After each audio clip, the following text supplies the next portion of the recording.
Can you hear me? Good morning. Good morning.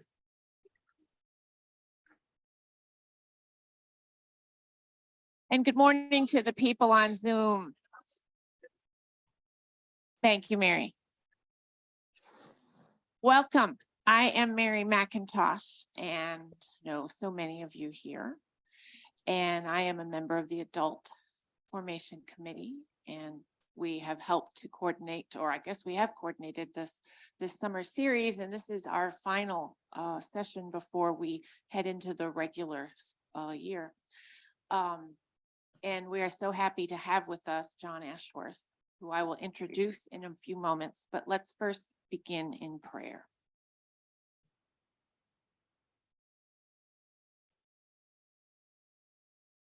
Thank you, Lord, for this day to gather together in community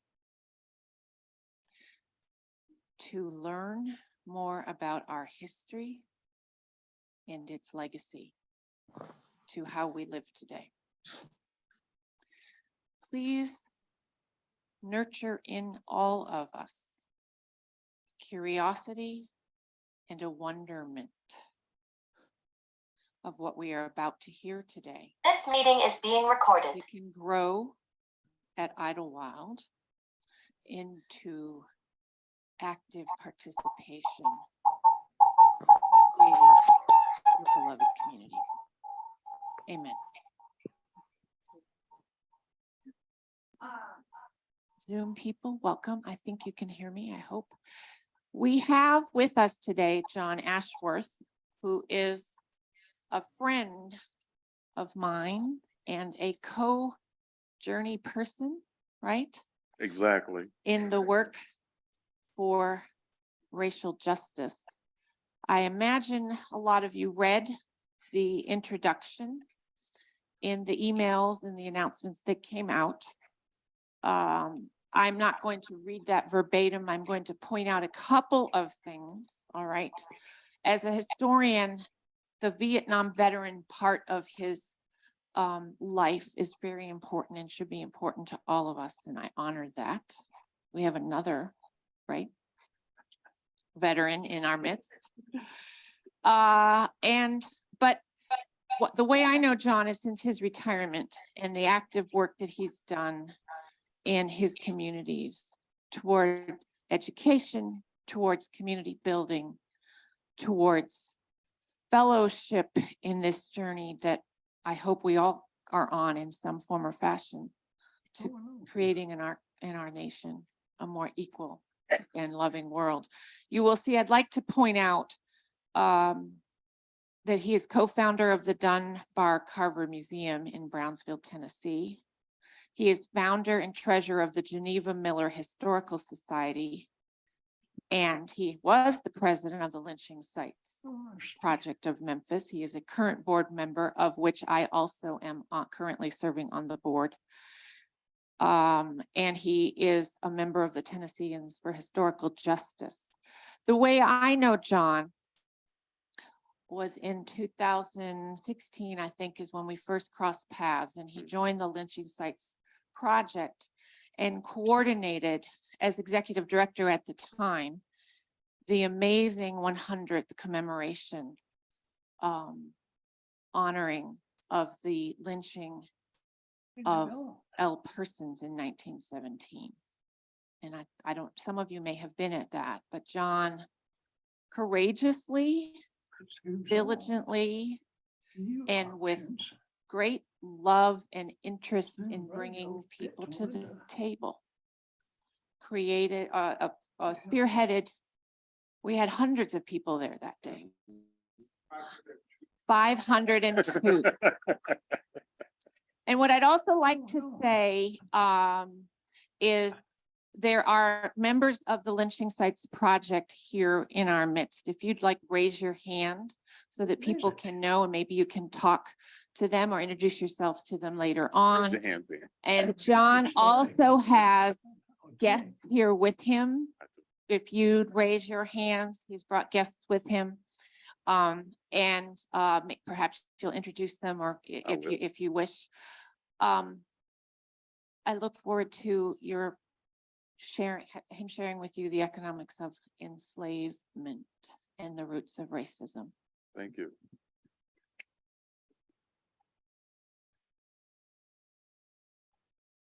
Thank you. Good morning. You know, I don't quite know how to start. My goodness, there's a lot of people here. Okay. Caught me off guard. I'm not accustomed to speaking in a church that's this large. I normally speak to church. They have one minister. She usually a little bit smaller than that, but I just like to say thank you so much for having me here. And let me start by thanking my very dear friend, Mary McIntosh, for that introduction. Reverend Powers, I met him a little early. Is he in the room? Yes, any other administrative staff from the church here? And I just like to say, obviously, I do not know who you are, but I'd like to say thanks a lot for just allowing me to be here. I'm going to cover a lot of material today, and I'm going to go kind of rapidly. But I'd like to let me just share a few things with you. And as I said, Mary is my very good friend. I consider her a colleague, even though we've never had a common employer. We've been involved with the Lynching Sites Project. But again, I am extremely happy to be here with the Adult Forum. I took the liberty, of course, of looking at your history.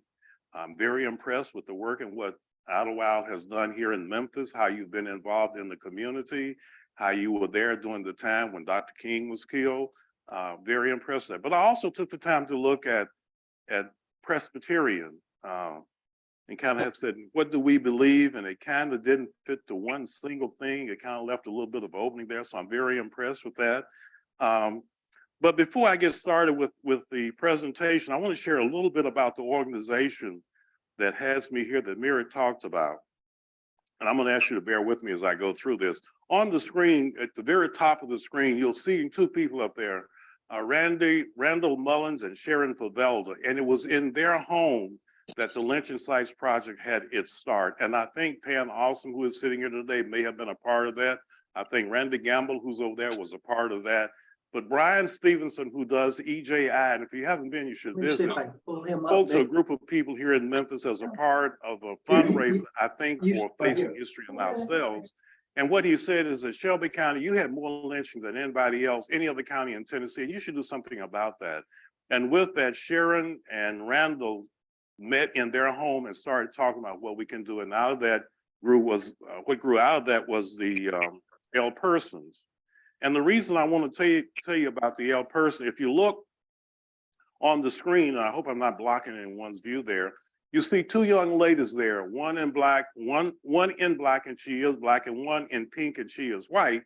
And the reason I'm showing them what came out of what LSP started, the great grand uncle of the lady in black was lynched, L. Persons. He was lynched because he was accused falsely of murdering a relative of the lady, of an ancestor that you see, the lady in pink, Laura Willifong. That's Michelle Whitney, Laura Willifong. And I say that to emphasize the importance of the work that we do in LSP. One of the most gratifying things that we get out of that is the ability to connect relatives who did not even know the other relative existed. Because when lynching and racial terrorism occurred, people fled across the country, some even changing their names, never to be heard from again. We've had on more than one occasion, we have been able to do the research.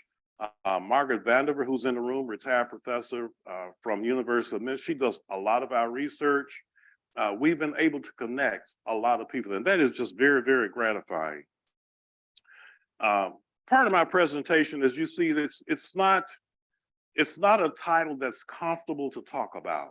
I talk about the economics of enslavement, and I talk about the roots of racism. And the question that I get to, and I'm kind of jumping around here, and the question that I get to, and bear with me, okay. On the screen are two documents that I'm going to tell you a little bit more about in just a moment, but it is my work that is really generated, and these two documents have a great deal to do with the way I have decided to approach the work that I have been doing and why I have come to the conclusion that I've come to. On the screen is Michelle Whitney, and I really intended, that's really a video clip. It's about a minute and a half long, but it is what she says in that video clip. It won't run because we're on Zoom, but it's what she says in that clip. And what she essentially says is that, and this is at that commemoration that Mary talked about, that she makes the comment that she believes that this nation still grieves, that whites grieve from the horror of the past, that blacks grieve from that horror, and that the only way out for all of us is through. And that's really the point that she is making. And I'm skipping back. Okay. And what she says, I believe black people grieve from the, let me back up. I believe white people grieve from this country's imperfect past through which the fault lies on their shoulders in the form of white privilege. I believe black people grieve from the historical wrongs of the past that still affects us today, both socially and psychologically, and I'm adding economically. And she ends by saying the only way out is through for both black and white people. So this lifelong passion of mine to understand the African-American experience in this country has led me to the conclusion that we have looked for so long and so hard at racial terrorism through the sociological and the moral lens. And I am of the opinion that we now need to take a look through an economic lens that, in my opinion, gives a much better understanding of the generational trauma and the generational inability to create wealth that can be passed on. And this, in spite of many high-profile African Americans doing well in the 21st century. The Brookings Institute reported in a 2016 survey that Black Americans possess 2.6% of the nation's wealth, while constituting 13% of the population. This, in spite of the fact that everyone agrees that the wealth of this country sits on the production of 240 years of legally uncompensated forced labor, followed by another 100 plus years of Jim Crow laws whose residual economic effects are still with us to this very day. I know there are very large institutions, profit and nonprofit, academic, that have done deep forensic dives into the economics of enslavement. But this is a much more eye-level view from an individual perspective. And believe me, I'm not going to read all the way through. I'm just going to give you my opening statement here. This is my attempt to contribute to an explanation and to some degree of understanding why 2.6% over 13% is still true. In 2019, the Brookings Institute reported that the average white wealth, family wealth, was $171,000, Black average family wealth, $17,000. In a June 2019 article, the Washington Post reported that at the close of the Civil War, African Americans own 1/2 of 1% of the nation's wealth. So what I am about to say and share may make you a little uncomfortable. That's not my intent. It is, however, my intent to share important documented historical facts that help shape some of the chronic underlying conditions and realities in many of our urban communities. A very quick disclaimer, two as a matter of fact. My conclusions in no way excuses the aberrant behavior and violence in some of these communities. And let me share a comment from Dr. Joy DeGroot from her work on a book titled Post-Traumatic Slave Syndrome. And she says about healing, and this is really intended for the African-American community. She says, if we are to make the gains that are necessary for the continued growth and success of the generations to come, we must carefully analyze those aspects of our culture that lead to positive gains essential for our progress. We must also carefully examine those habits and behaviors and actions that remain as dead weight, causing us to lag behind in critical areas of social and material human development. This is the task that African Americans alone must collectively undertake, task we can ill afford to shrink from. It involves no less than our full attention and concentrated effort. Only we have close enough purview of African American life to distinguish between the subtle nuances that differentiate rich cultural exchange from the leftover mental prosthetics of our crippling past. This charge is ours to do in spite of our past, unquote. In addition to the economics of enslavement, I was also driven to find answers to a serious Lincoln question that African Americans cry out each time there is a Tamir Rice, an Ahmaud Arbery, a Sandra Bland, a Freddie Gray, or a George Floyd. Why do they hate us so much? If racism grew out of enslavement, which was officially ended, and some degree of agency for African Americans was established by the Reconstruction Amendments, the 13th, the 14th, the 15th Amendment, then the question then, why is racism so intractable in a country that was supposedly founded on Christian principles? Could it be that the intractability of racism is in some way embedded in our religious beliefs and institution? With that, let me dive into my presentation on economics and racism. As I go through this, I ask you to remember what I said, that Michelle said, the only way out is through. To understand racism, I'm getting ahead of myself. To understand racism, I think we have to go back to antiquity. But on the screen, what you're seeing is a comment by Derek Bell. Derek Bell, who was the first Black law professor at Harvard Law School. He also headed a non-historical Black law school, University of Oregon. His question was, is American economics racism by another name? Another professor by the name of Charles Beard, a historian professor at Columbia University in the first half of the 20th century, says, whoever leaves economic pressures out of history or out of our discussion of public questions is in mortal fear of continuing a mythology, blocking myself out there, is in mortal fear of engaging in mythology versus reality.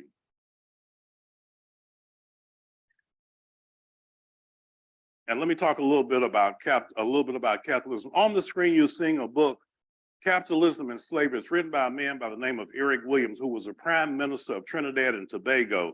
He studied and did his educational work in England, eventually became a part of Harvard. But in his book, and it's one of the most studied books when it talks about capitalism and slavery, but the point that comes out of here, and keep in mind my presentation is about economics and racism, and economics in particular right now.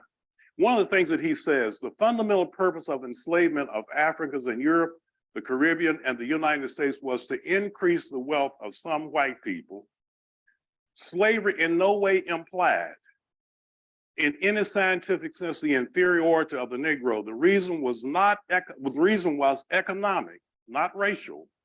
It had to do not with the color of the laborer, but the cheapness of the labor.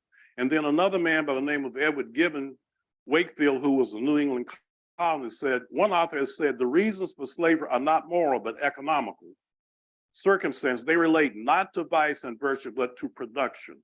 Slavery was not born of racism, rather racism was a consequence of slavery. And so that gets to the question I asked, why is racism so intractable in a country that was supposedly founded on Christian principle?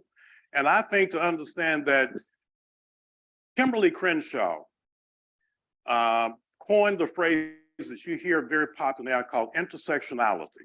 It's a popular phrase we hear today, but I think when you start to really begin to try and understand racism, you have to go back into antiquity.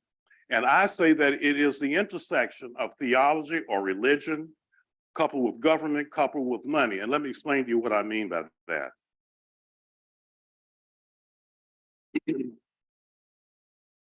The curse of Ham in the, I'm trying to get to, it's in Genesis chapter 8, as a matter of fact. Chapter 9. Genesis chapter 8. And all of you are familiar with the Hamitic curse, or familiar with the curse of Ham, it's in there. While belief in Ham's curse can be traced to early Judaism, Christianity, and Islam, its popularity grew exponentially in America in 1865. This biblical story has been the single greatest justification for Black slavery for more than 1,000 years. It is a strange justification, indeed, for there is no reference to it in reference to Blacks at all.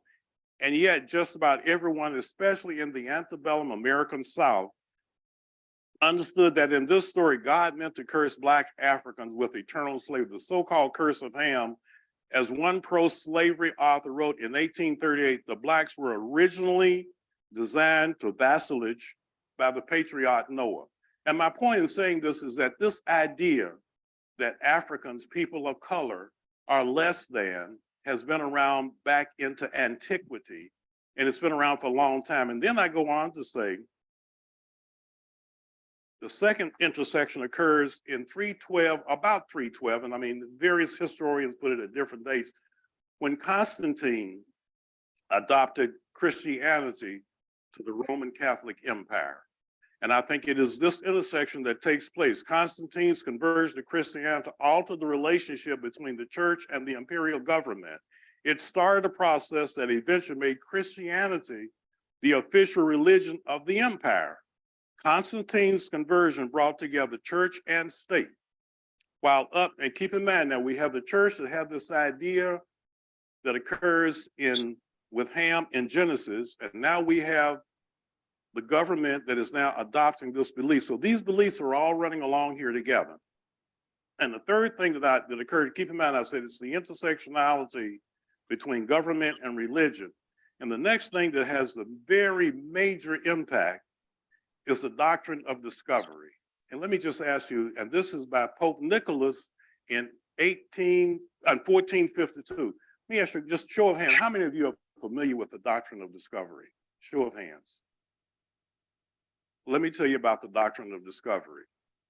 In 1452, Pope Nicholas issues what is known as a papal bull Domnivorous, and then there's a third one issued by the Pope in January of 1455, and another one in 1493. These three edicts served as a foundation and justification,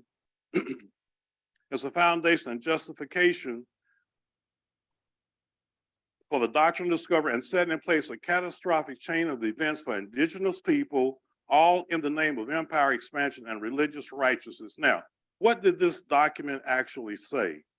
The one issued and I want to give you a few words out of the one issued in 1492. And here's the actual document here. And what it says is, invade, search out, capture, vanquish, subdue all Saracens, which are Muslims, and pagans whatsoever, and other enemies of Christ, whoever placed, and of course it goes on to say kingdom, duke, etc., and to reduce their persons to perpetual slavery, to convert them to his and their use and profit. Now again, this is the Catholic Church in 1452 saying to the churches of Rome, wherever you go, whatever lands you find, whatever people you find there, they're yours for the taking. And this is what literally sets up. And again, I'm going to rush through here, because what happens is that becomes the basis for land ownership. It becomes the basis for a lot of things in this country. And what literally comes out of that is that the Pope says to Spain, you have the right to go and explore the lands of the Americas. They are yours for the taking, which is how we get Columbus here in 1492. And it's also how we get Portugal gets to go to the west coast of Africa, which is why you have the Portuguese are the first one that start to engage in the transatlantic slave trade. And there is this decree that the church puts out, and then the Pope gives the edict to Spain and one to Portugal. But there's an argument that they draw a line. They draw a line in 1493. They actually divide the world, literally. And the line actually comes right across the edge of the tip of Brazil. Portugal complains. They get into an argument. Spain and Portugal are going back and forth. And in 1494, they actually move the line in a little bit. So therefore, Brazil, which is why today the official language in Brazil is Portuguese.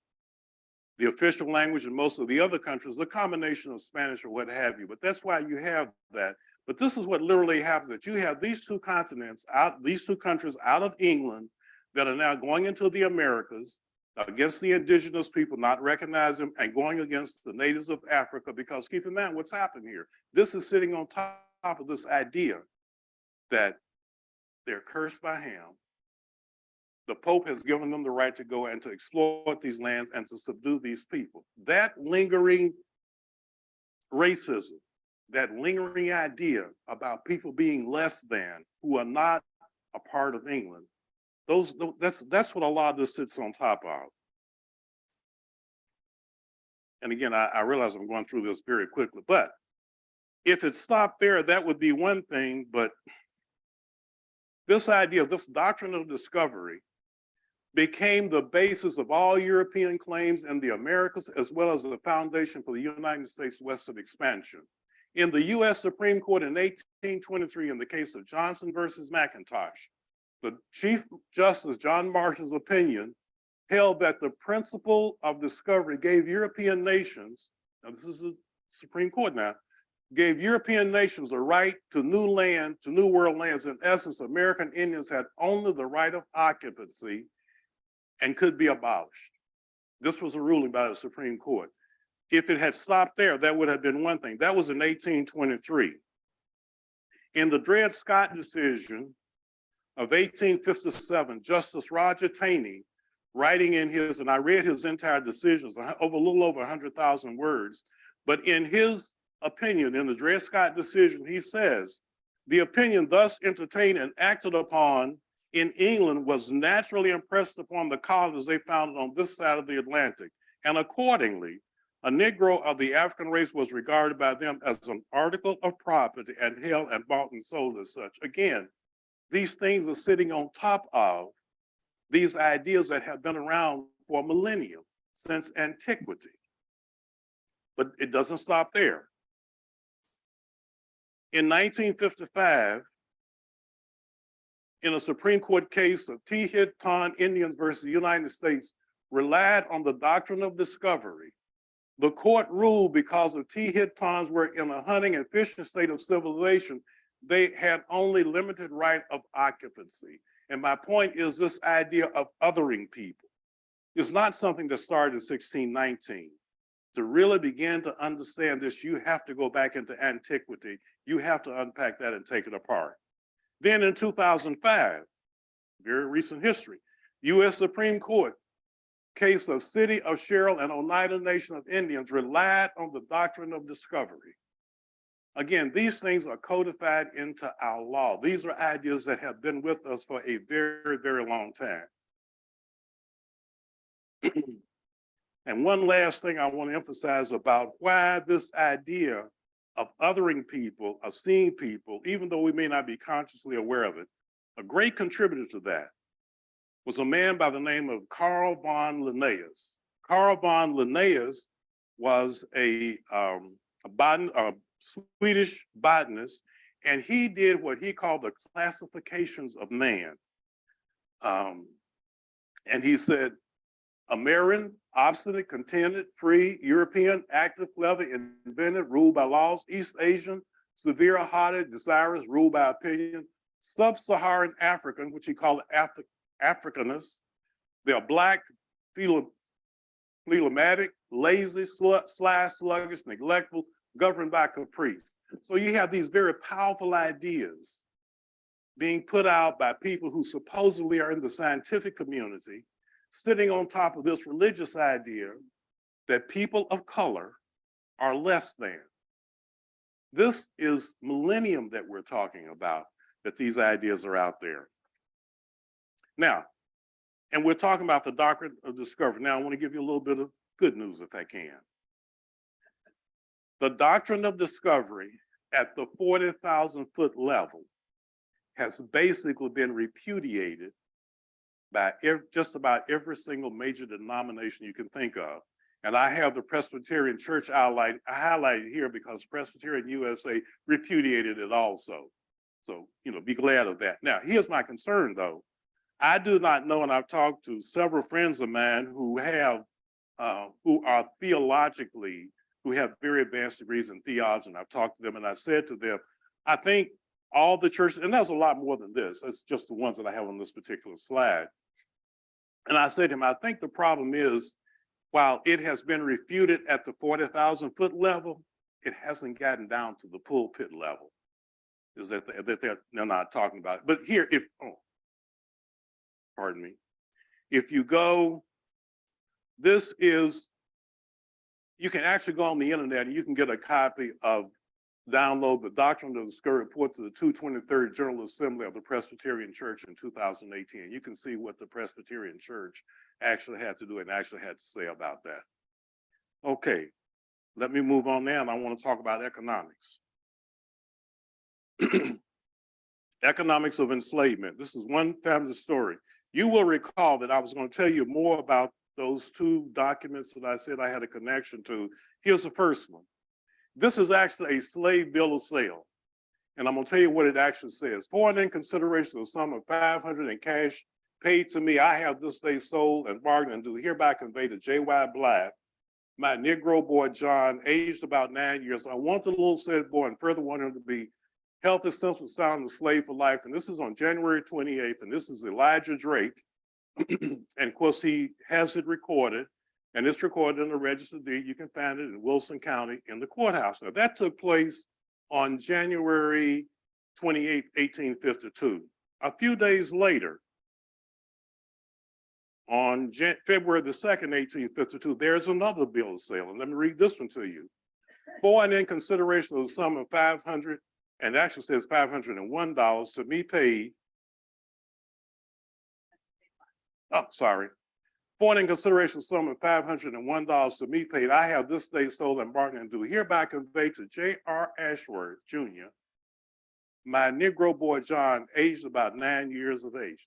That was my great-grandfather. And again, this is February 2nd, 1852, just a few days later.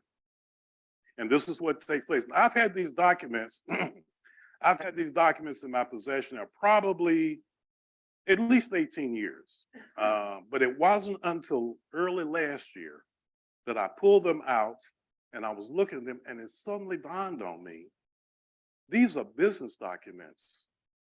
These are legal binding documents that have the full force of law by the federal government, state government, county government, city government, and oh, by the way, the churches of that period.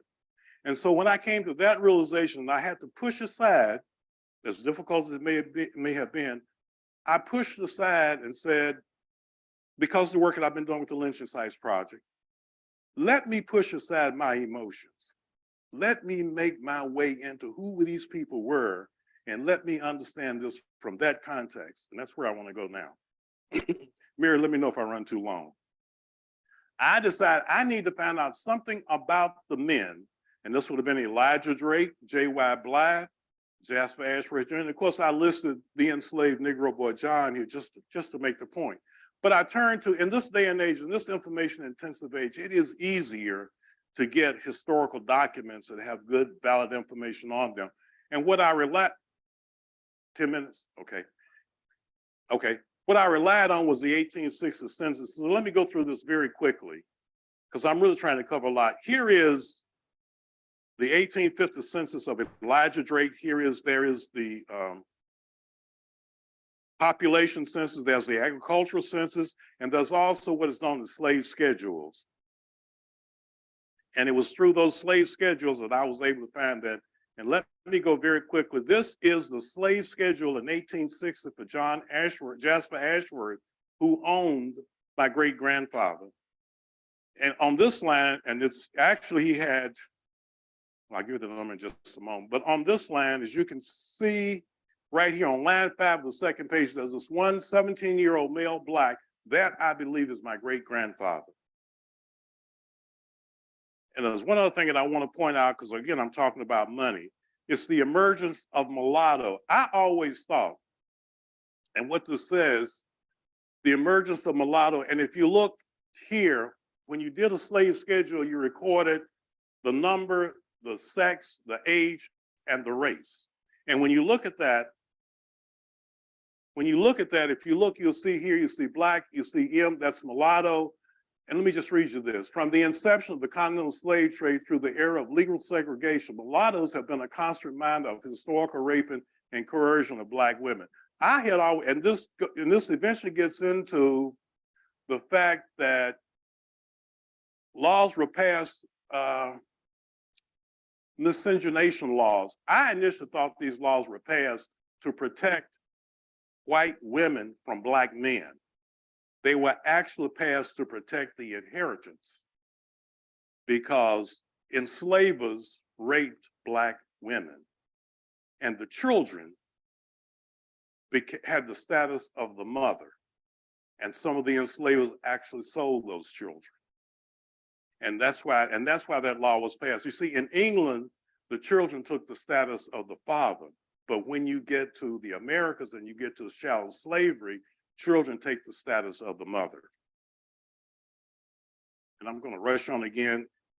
I'm going to rush past this. What I'm really trying to show here is another thing that I think contributes to this lingering racism.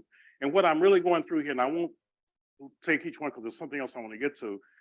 What this shows the number of slaves that Elijah Drake Blythe and Ashworth had in 1850 and how many they had in 1860 and what the value of their estate was. And then we get the Civil War and they lose a great amount of money. And part of the reason they lose a great amount of money because they no longer own these enslaved people who had net worth and had wealth to them.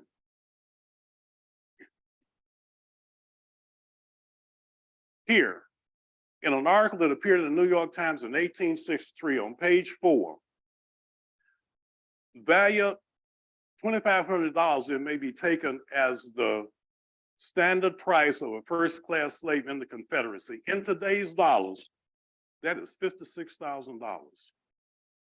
That's what that represents. And I'm going to just mention this slide to you. This is, and I actually found in 1824, the state of Tennessee sold Jasper Ashworth Sr. land for 12.5 cents an acre. But I'm just saying how wealth, because the point I'm getting to is about economics and how wealth is created. And you may be wondering, as I said, I'm rushing through this, you may be wondering whatever happened to that little boy, John. And John, in 1867, got married. And he married Mary Ann Suggs. And I know that this one is my grandparents because my grandfather talked to me about his mother, Mary Ann Suggs. And there is a picture on the screen. That's my grandparents. And if you look right here on the slide, I realize you can't see it that good. It says John D. grandson, age 5. That's yours truly. Okay, and John finally acquired property in 1926, and there it is. And my point here, I'm simply showing you this is a compilation of race laws of every state in this nation, compiled by a lady by the name of Paula Murray, who did extraordinary work. Some of you may be familiar with her work. Notwithstanding anything that's being said by folks in Florida, and I won't go into any details. Enslaved people, in order for plantations to survive, it depended on enslaved people having a lot of skills. Not that they were trained, they had those skills. And a lot of those skills they brought with them that they had coming out of their homeland. And there is just a listing of them. All of you are familiar with the transatlantic slave trade. You're familiar with the transatlantic slave trade. And what I want to say is that between the Revolutionary War and 1808, the institution of enslavement changed drastically. We had the 1793 invention of the cotton gin. Congress bans the importation of Africans from Africa. There's an 1810 boom in cotton prices because of the introduction of the cotton gin. And prices in the lower South stimulate new growth. And that brings about a problem for the upper South states. And what literally happens, even though the international slave trade was stopped, now what happens is you have this large concentration of African Americans who were enslaved in the upper North, that now those prices of tobacco and rice are being suppressed because there's this expansion in the South, but you've also outlawed the importation of enslaved people from Africa. And now you have this demand for labor because this cotton gin has produced that. And so now what comes out of that is you get a domestic slave trade. And the domestic slave trade is they're moving people from the upper South states. And here I'm just simply depicting the way it expanded and the way it expanded. And this is a slide that I really want to get to. Insurance on enslaved people. There's a lady by the name of Sharon Ann Murphy, who was an assistant professor at Providence University, who wrote an article titled Property, Slavery, Life Insurance in the Upper South. This is a letter that she quotes at the very beginning of her article, and I want to read this to you. I wish to get insurance effected on a Negro man for 7 years, renewable if I choose at the expiration of that time. He is 23 or 4, of sound age and everything, and very likely a good carpenter. Sober and steady, I refused for him last week $1,200 because if he lives, he is good property, or rather would pay me 12 to 15%. I propose to insure him at $1,500. Will you insure him at that valuation? Can it be done without my going to Norfolk? Is it necessary for you to see him? If Negro should decline in value, would it make a difference hereafter at the sum at which he is insured? Signed, John Day, farmer, postmaster, Chuckatuck, Virginia in 1835. And I'm sharing that with you because there is a complete institution of purchasing insurance on enslaved people. And what you're looking at on the screen, Knotless Life Insurance was one of those. And you can see it says authorized to take insurance. And here again, life insurance on slaves running on steamboats. Otherwise, again, I'm rushing through this because it's one last thing I want to get to. But just know that there was insurance being taken out on enslaved people. Knotless Life became New York Life Insurance. That is the current day New York Life Insurance. And I found it interesting. I went to their website and said, over 100 years of helping people act on their love.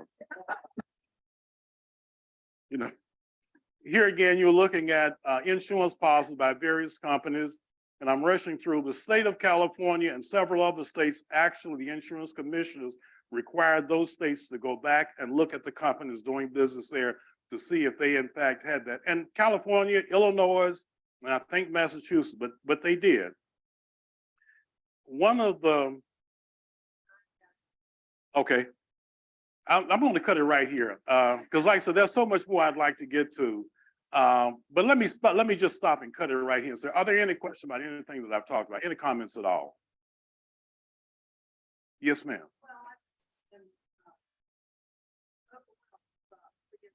Wish we could see him in his full. Yes. I had myself taken off the list, but I was the first person on the list. My name, I wish, probably should have left it on there, but I was trying to make sure I wasn't. What, are you talking about if you're just research period or African American?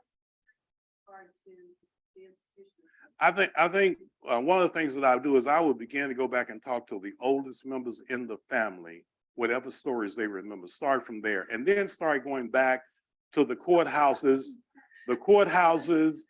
whatever official records you can find. Finding something about African Americans is reasonably easy after 1865. It's before that because they were not recorded in the census. But if you go to the wills, the documents of the plantation owners, you can begin to find a lot. I actually have a copy of the last will and testament of Jasper Ashworth. And in there, he names Cassandra and some other people who were enslaved. But that's a good place to start. Ancestry.com is a good place to start. There are records out there. There's a man here in Memphis, and I can't think of his name right now, who wrote a very good book. It's about Free Joe Harris. Right, Free Joe Harris. What's his name again, Randy? Late, yes, Ernest Late. Yeah, and he's got a very good book out on the documents and where you go to find those. Any other questions? I realize we got to cut. Yes, ma'am.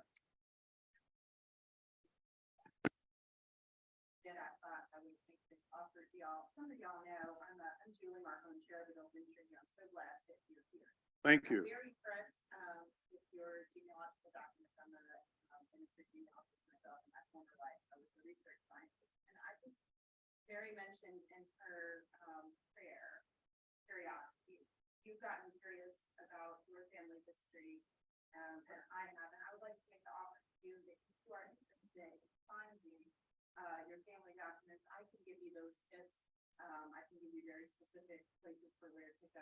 Some of the Bravo. options that you have are very difficult to find. You have to spend a long. Oh, you time do. that dates. Yes. Find them and utilize, like,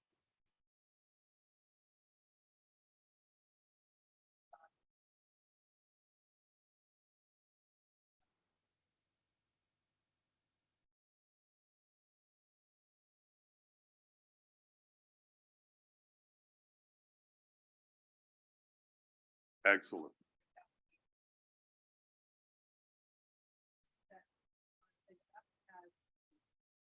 some of the colors tell me that one of the best ways for them to research their ancestry is for more white people to research theirs. Yes. Documentation is often better for us, and that can open up some information. Let me just mention one other thing, very quickly. We talk a great deal about reparation. There was actually a reparations bill sent to the Congress in 1890. It was authored, requested by a guy who was a former Confederate officer and was actually submitted to the legislature. And I'll have to come back later and tell you more about that. But I do want very quickly. I do want to just mention one thing. There is a young lady sitting here, a very good friend of mine, Professor Aretha Jones, retired from North Carolina University. She and I are working on the Dunbar Carver Museum in Brownsville, Tennessee. And the reason I mentioned it, in November 22nd, 1963, President Kennedy was killed. That morning, segregated Carver High School had a bus on the way to that school. That bus got hit by a truck and overturned and killed 3 of the students on that bus. That school had to deal with the death of those 3 students that day. And at the same time, while they had to turn around and deal with the assassination of President Kennedy. That story has never been told. And she and I are working very hard to document that. And we're raising funds. So if you'd like to make a donation, we would really appreciate that. Mary, thank you so much for.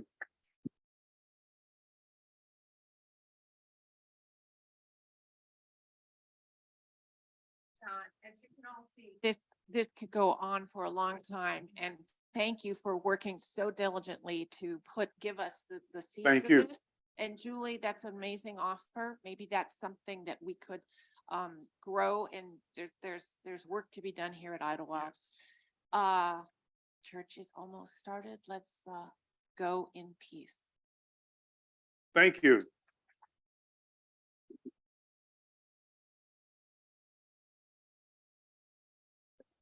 Thank you, John.